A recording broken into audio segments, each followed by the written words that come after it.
Oh, look, a redhead. Staring contest. You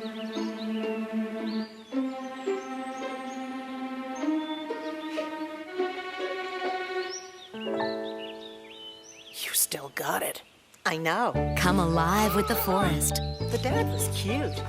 They were looking right at us. Visit discovertheforest.org to find a forest near you.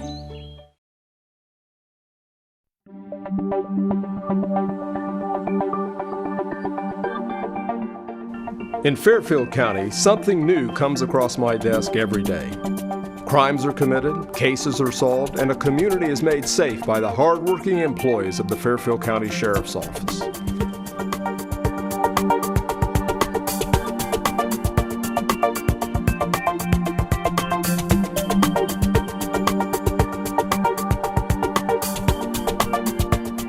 Welcome to This Week with Sheriff Dave Phelan, a weekly program here on LSN Television. We're also carried by a number of the radio affiliates here in Lancaster. Do appreciate you, the viewers and listeners that join us each and every week. It's produced here at Fairfield Christian Academy. Do appreciate the students that actually put the program together. This week we're going to have Jeneanne Smyers with us. And Jeneanne, good to see you. Good to see you too, Sheriff. And Jeneanne is involved with a number of areas in the Sheriff's Office, but probably the biggest area is the carry and conceal firearm permits, right? Absolutely. And well, first of all, tell us a little bit about your background. Well, I was in the Navy for 4 years. I was an office manager for 4 years, and then I've been at the Sheriff's Office for 16 years now. 16 years? Yes. Oh my golly. Yeah. That's hard to believe. Yes, Wow. it is. So the CCW permits, what's, I guess first of all, what is the procedure if someone is viewing or listening today? How do they get their permits? Well, first you're going to want to go to the concealed carry course, which is now an 8-hour minimum course. You'll have 6 hours of classroom time, 2 hours of range time, and then you'll give us a call, set up an appointment, and complete the application and the required reading for that appointment.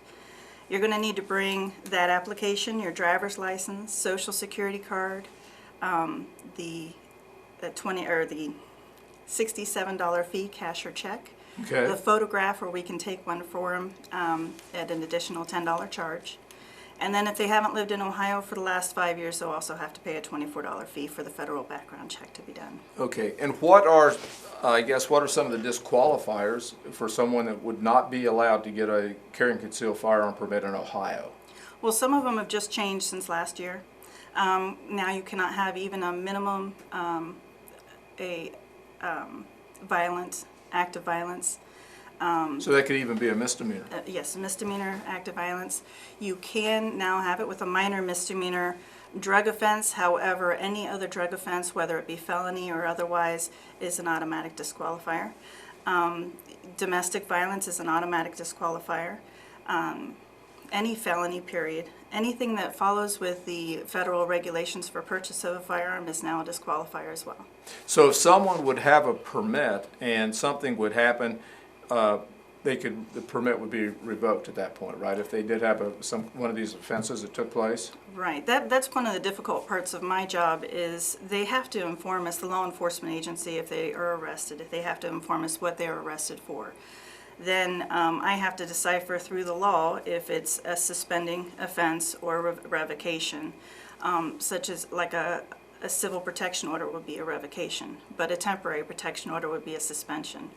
Wow. But Okay, so anything, it gets a little complicated. Yes, and then if they're arrested, they would be suspended until the court date, until they're found guilty, and then there's other stipulations from there. Sometimes they're suspended for a year, sometimes they're suspended for 2 years, depending on the court out date or outcome, and then we would have a revocation if it follows under those specific Now, regulations. is there also restraining orders? Is that part of it? Restraining orders are not a part of it. Okay. Restraining orders are a civil Okay. case, usually used for domestic violence or for divorce Okay. decrees.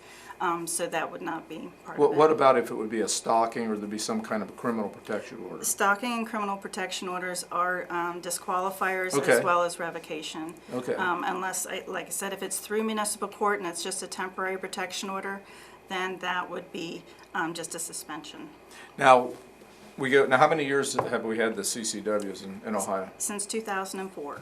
Now, if you go across the nation, how many states today, if you know, have permit CCWs? I don't know off the top of my head. We do have reciprocity with many more states now since we put those new laws into effect last year.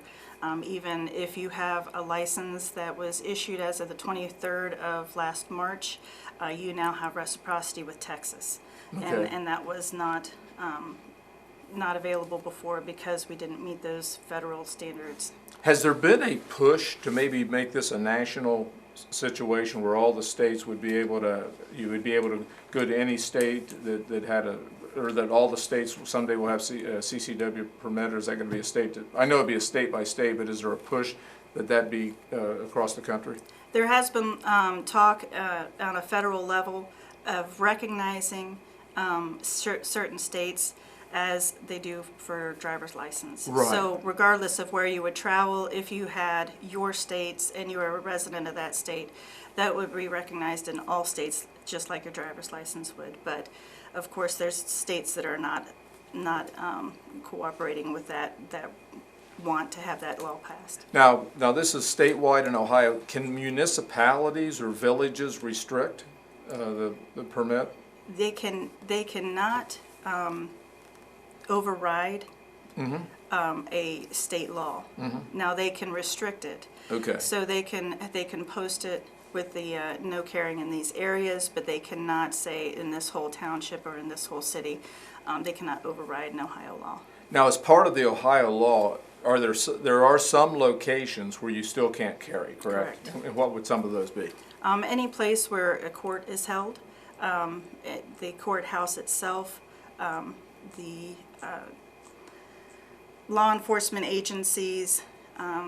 There are certain other places, if it's posted, that they can't carry. They have actually opened up quite a few of them where they originally were places you could not carry. That's that you right. Can Now bars, that's changed, right? That has changed, as long as you are not drinking yourself. Okay. And because that would be a weapons under disability. Okay.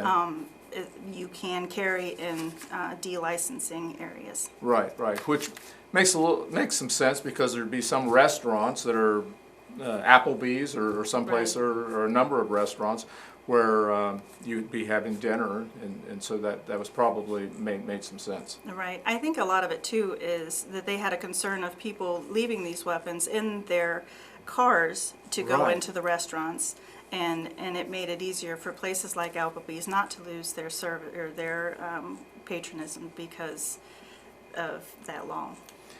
So have we seen some trending as far as whether we've seen the permits go up or down, or how's that been over the last few years? Well, it's gone up considerably. 2013 was the biggest year that we've had. Since December of last year, with Paris getting attacked in November and with California getting attacked in December, our numbers have doubled almost. We've done over 900 applications so far this year, Okay. and that's we're on the road to over 3,000 this year so far if this keeps up this trend. And what percentage, I mean, if you could guess, so we've had 900 this year, what percentage would be rejected? Where you come across something, or? Very minimal. Yeah, so they I've already had- know going in. Out of 900 people so far this year, I've had 8 that have been denied. Okay, So it's a very, very small percentage. They know that if they're reading the required reading, if they're taking the class, if they're even the application, they're going to know what their disqualifiers are. so they'd want to know that ahead of time. Right.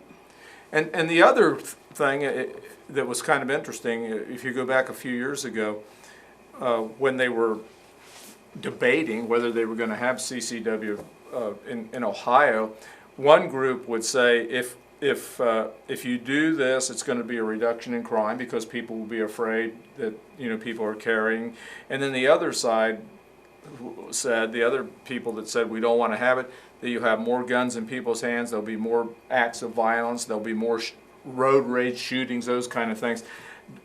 Have we seen any of those things play out? No. It's been neither here nor there. Okay. I think that it's more of a personal security for them to carry for themselves, personal security, knowing that they can defend themselves and their families. People that come in are not from the Wild West. Right.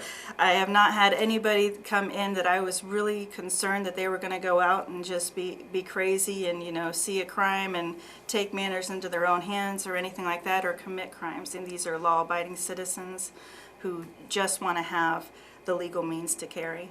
And what about if you could describe the average age? There is no average age. So it's Anywhere from 21, and I've had a 90-some-year-old gentleman, even that has applied, and as long as they meet all of the requirements, then that's what we go by. And what about in regard to females versus males?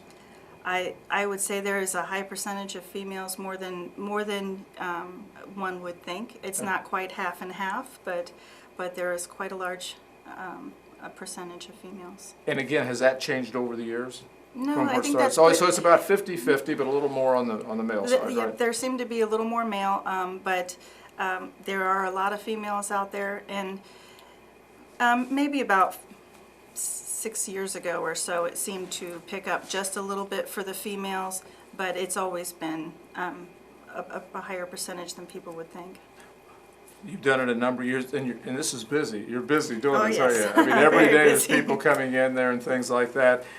Anything that has surprised you since you kind of, at the inception, and I might also mention, you also do a lot of teaching throughout the state with the Buckeye State Sheriff's Association, right? Yes, I do. Okay. Yes. As far as surprising, the only thing I could say is the few, very, very few people that come in, and I do have to deny an application because they do have all that information ahead of time. They do know what the disqualifiers are, and so that's kind of surprising to me. But otherwise, no, not really. And they do have to have their Social Security card, right? That is correct, and it's for verification purposes. Right. You can't identify someone with a piece of paper. There's no picture on it. There's nothing like that. But we want to make sure that we have the correct individual that we're doing the entire background check on. We don't want somebody getting turned down for crimes that somebody else committed. Do they ask you, do some of the applicants want to know what type of gun they should get or anything like that? Sometimes, but Is there a type of gun? Maybe if you know. I think it's all personal preference. You have some individuals who can shoot a heavier caliber, and some that would like a lighter gun or something a little easier to manage, so they can either put it in their purse or put it someplace where it's a little more discreet. And before we go off the air, what location do they go to, and what phone number do they call to make an appointment? Okay, they're going to come to 108 North High Street. It's in Lancaster in the Detective Bureau building. You'll call 740-652-7320 to set up your appointment. And we take appointments Monday through Friday from 9 to 1 every 15 minutes. And we're currently about 30 days out. Wow, that's pretty good. It's been very busy. Jeneanne Smyers, appreciate you being here. We're going to have you back next week and talk a little bit about what goes on in the civil division. A lot of people really probably don't know exactly some of the things that happen in the civil division, and probably there's a number of our listeners that may not even know we have a civil division associated with the sheriff's office. So we'd like to have you back next week. Great. Do appreciate it. I might mention before we go off the air, of all the individuals within the sheriff's office, and we have about 140 people, Jeneanne gets the highest number of compliments. And so I think that speaks volumes about her, and she knows that. And without exception, of all, whether it's dispatchers, our deputies, civilian employees, Jeneanne's number one as far as people calling in saying a great job. Till next week, same time, same place. God bless. Buckle up if you're driving. We'll see you right here next week.